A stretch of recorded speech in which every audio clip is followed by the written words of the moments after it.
बिस्मिल्लाहिर्रहमानिर्रहीम। Welcome in bootstrap. Students, bootstrap को सीखने की इस सीरीज़ में आज हम डिस्कस करेंगे कोड के बारे में कि कोड क्या होता है, और ये हमारा है लेक्चर नंबर 6। तो चलिए स्टार्ट करते हैं अपने आज की इस ट्यूटोरियल को। मैं बूटस्ट्रैप की ऑफिशियल वेबसाइट को ओपन कर लेता हूँ। ये मैंने बूटस्ट्रैप की ऑफिशियल वेबसाइट ओपन कर ली है। यहाँ से आज हम कोड को डिस्कस करेंगे, लेकिन इससे पहले वाले लेक्चर 5 को हमने दो पार्ट्स में डिवाइड किया था, पार्ट 1 और पार्ट 2, जिसमें हमने टाइपोग्राफी को डिस्कस किया था। और आज लेक्चर 6 है, इसमें हम डिस्कस करेंगे कोड के बारे में।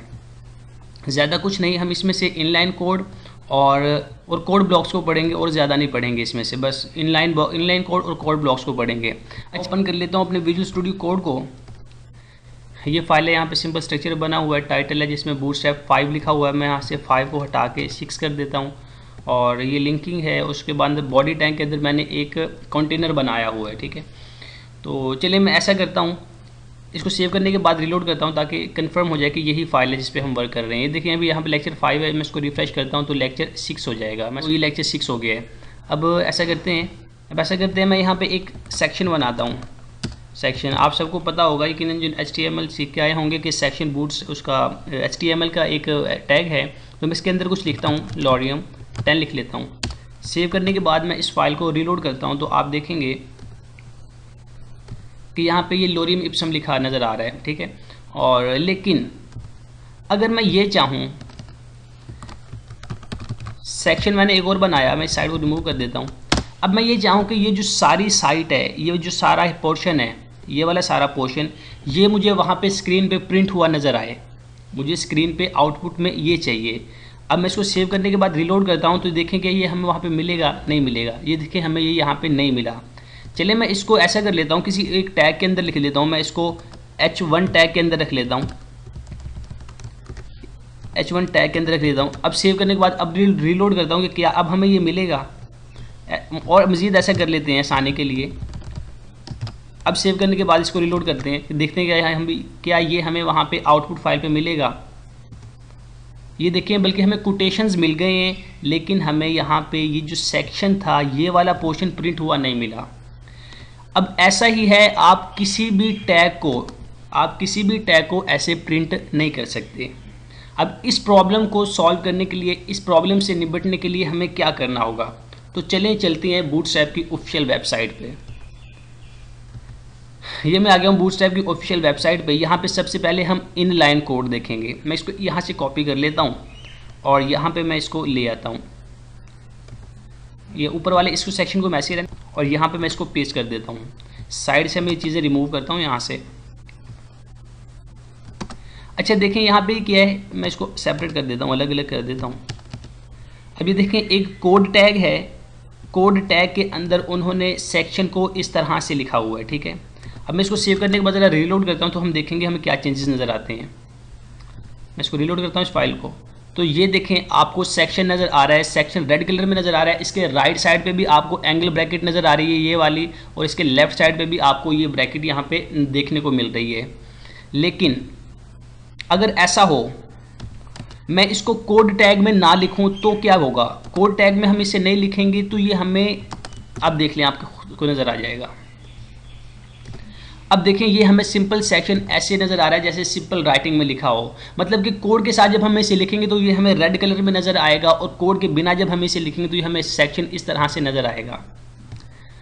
और लेकिन अगर ऐसा हो, मैं इसको वापस कोड में लिख देता हूँ। लेकिन अब ये जो है ना एंड LT, इसका मतलब होगा लेफ्ट ब्रैकेट, और एंड GT इसका मतलब होगा राइट ब्रैकेट। जैसे मैं यहाँ से एंड GT को रिमूव करता हूँ, सेव करने के बाद मैं इसको रीलोड करता हूँ, तो ये देखिए राइट साइड वाली ब्रैकेट रिमूव हो गई है। और इसी तरह से अगर मैं इसकी LT को रिमूव कर दूँ, सेव करने के बाद रीलोड करता हूँ, तो आप देखेंगे कि अब लेफ़्ट साइड वाली ब्रैकेट इसकी रिमूव हो गई है। तो इस तरह से जब हम दोनों को लिखेंगे तो हमें दोनों ब्रैकेट यहाँ पे देखने को मिलेंगे। तो इस तरह से हम एक सेक्शन को प्रिंट कर सकते हैं, ठीक है। एक सेक्शन को हम प्रिंट कर सकते हैं। अच्छा, अब ये है कि आप इस कोड के अंदर जिस फॉर्मेट में ये लिखा हुआ है, इस फॉर्मेट में आप जितने भी जितने भी टैग्स को प्रिंट करना चाहेंगे वो सारे एक ही लाइन में आएंगे। मेरे कहने का क्या मतलब, वो ये है, Ctrl+C, मैं इसी को बेस करता हूँ, 2 से 3 बार करता हूँ। मैं यहाँ पे सेक्शन की जगह पे P लिख देता हूँ, मतलब पैराग्राफ के लिए। यहाँ पे मैं H1 लिख देता हूँ, ये भी H1 टैग है। और यहाँ पे मैं यहाँ पे क्या लिखूँ, मतलब कुछ भी लिख देते हैं, स्पैन लिख देते हैं, ठीक है। सेव करते ही मैं इसको रीलोड करता हूँ। अब ये देखें वो जितने भी टैग हैं वो हमारे सारे एक ही लाइन में नज़र आ रहे हैं। अब क्योंकि यहाँ पे हम अभी पढ़ रहे हैं इन लाइन कोड को, कि अभी आपको जब मैं कोड ब्लॉक समझाऊंगा फिर आपको और मज़ीद बेहतर समझ आ जाएगा। हम कोड ब्लॉक्स को देखते हैं। अब यहाँ पे देखें कोड ब्लॉक्स में वो ये कह रहे हैं कि आपने प्री टैग को यूज़ करना है। कब यूज़ करना है? जब आपके पास मल्टीपल लाइन ऑफ कोड्स हों। अब ये समझ लें कि जब आप 2 या 2 से ज़्यादा टैग्स को प्रिंट करना चाहते हो तो आप उसके लिए प्री को यूज़ कर सकते हैं, ठीक है। मैं इसी को यहाँ से कॉपी करता हूँ, ऐसा करता हूँ, इसको मैं यहाँ से रिमूव कर देता हूँ और जो वहाँ से कॉपी किया उसको यहाँ पे पेस्ट करते हैं। मैं इसको थोड़ा सा अलग अलग कर लेता हूँ ताकि समझने में हमारे लिए आसानी पैदा हो जाए। और अब ये देखें क्या है, पहले प्री टैग है, प्री टैग के अंदर कोड टैग को यूज़ किया हुआ है, ठीक है। और कोड टैग के अंदर उन्होंने मल्टीपल लाइंस ऑफ कोड लिखे हुए हैं। जैसे अब मैं इसको सेव करता हूँ, सेव करने के बाद मैं इसको रीलोड करूँगा तो आप देखेंगे अब ये देखें वो हमें इस तरह से नज़र आ रहा है, मतलब कि पहला टैग पहली लाइन पे और दूसरा टैग दूसरी लाइन पे, ये देखें, ठीक है। पहला टैग पहली लाइन पे और दूसरा टैग दूसरी लाइन पे। लेकिन अगर मैं इसमें से प्री रिमूव कर दूं, उन्होंने कहा है कि जब आपने मल्टीपल लाइंस यूज़ करनी है तो आपने प्री यूज़ करना है, तो आपने प्री को यूज़ करना है। अगर मैं यहाँ से प्री को ख़त्म कर दूँ तो अब देखना क्या फ़र्क पड़ेगा। अब ये सारे टैग्स हमें एक ही लाइन में नज़र आना शुरू होंगे। अब ये देखें ये सारे हमें एक ही लाइन में नज़र आ रहे हैं इस तरह से। तो अब ये हो गया, अब ये हो गई इन लाइन। और अगर अब मैं यहाँ पे प्री को यूज़ कर देता हूँ तो अब आप देखेंगे वो कोड ब्लॉक हो जाएगा, मतलब एक लाइन में नहीं रहेगा इस तरह से, ठीक है। तो ये है कोड ब्लॉक। और जैसे मैं यहाँ पे मज़ीद या इसी को कॉपी कर लेता हूँ, या मैं ऐसे करता हूँ, हाँ इसी को ही कॉपी कर लेते हैं। इसको मैंने कॉपी कर लिया यहाँ से और यहाँ पे पेस्ट करता हूँ। 2 बार मैंने पेस्ट कर दिया यहाँ से। और मैं इसको थोड़ा सा ये कुछ टेक्स्ट यहाँ से रिमूव कर देता हूँ मैं, ठीक है। अब मैं इसको सेव करने के बाद रीलोड करता हूँ तो ये आप देखेंगे कि अब जो हमने अभी वहाँ पे पेस्ट किया है वो भी हमें इन लाइन नज़र नहीं आ रहे, मतलब अलग अलग लाइन में नज़र आ रहे हैं, क्योंकि हम कोड ब्लॉक्स को देख रहे हैं इस बार। और उसके अलावा आप यहाँ से टैग को चेंज भी कर सकते हैं। जैसे मैं इसको H2 कर दूँ और इस वाले को भी H2 कर दूँ, तो सेव करने के बाद इसको रीलोड करते हैं। अब ये देखें ये H2 आ रहा है। असल में ये टैग्स हमें यहाँ पे लिखे नज़र आ रहे हैं।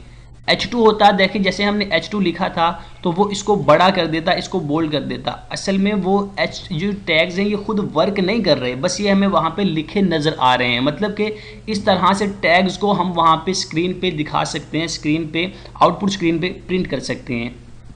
तो स्टूडेंट्स ये था हमारा आज का ट्यूटोरियल कोड के बारे में, जिसमें हमने इनलाइन कोड को देखा है और हमने कोड ब्लॉक्स को देखा है। तो मैं उम्मीद कर सकता हूं कि आपको ये ट्यूटोरियल समझ में आ गया होगा। लेकिन आप समझते हैं कि आपको फिर भी कोई चीज़ में कन्फ्यूजन है तो आप कमेंट बॉक्स खुला पड़ा है, जब चाहें आप वहां पे कमेंट करके मुझसे कोई भी क्वेश्चन पूछ सकते हैं। और मज़ीद बूटस्ट्रैप की वीडियोस के लिए आप चैनल को सब्सक्राइब करके चैनल के साथ बने रहिएगा और मज़ीद यूट्यूब पे सर्च करते रहिए बूटस्ट्रैप बाय रिजवान ज़फ़र। अब मैं आपसे इजाज़त चाहता हूँ, अपना ख्याल रखिएगा, अल्लाह हाफ़िज़।